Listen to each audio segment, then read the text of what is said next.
আর আমার ছোটদের অনেক অনেক ভালোবাসা জানাই। বছরের প্রথম দিন থেকে শুরু করে বছরের শেষ দিন পর্যন্ত যেন সবার দিন ভালো কাটে এবং সবাই যেন সুস্থ থাকে।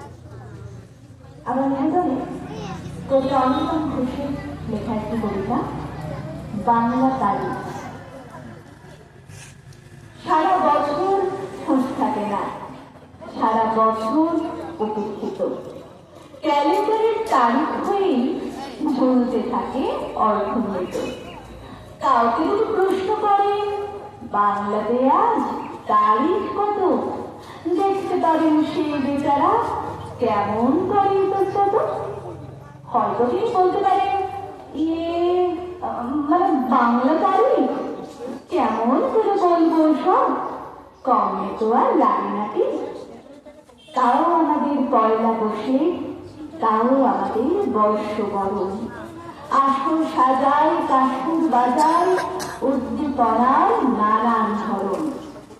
বাংলা বছর বলতে হাতে সাফল্যেরই দুর্গাখানি, একটি তো তার পয়লা বসে, অন্যটিকেও সবাই মানে।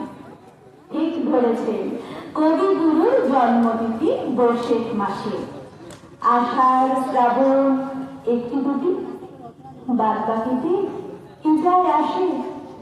হয়তো কিছু পার্বণী বা বিয়ের তিথি খোঁজার বেলায় সবাই তখন পঞ্জি খোলে, সবার বাংলা তারিখ মেলায়। ঠেকায় করে দু একদিন, এরপরে কি রাখবে মনে বাংলা বছর ক্যালেন্ডারে ঝুলবে ধুলোর আস্তরণে। বাংলা বছর ক্যালেন্ডারে ঝুলবে ধুলোর আস্তরণে। ধন্যবাদ।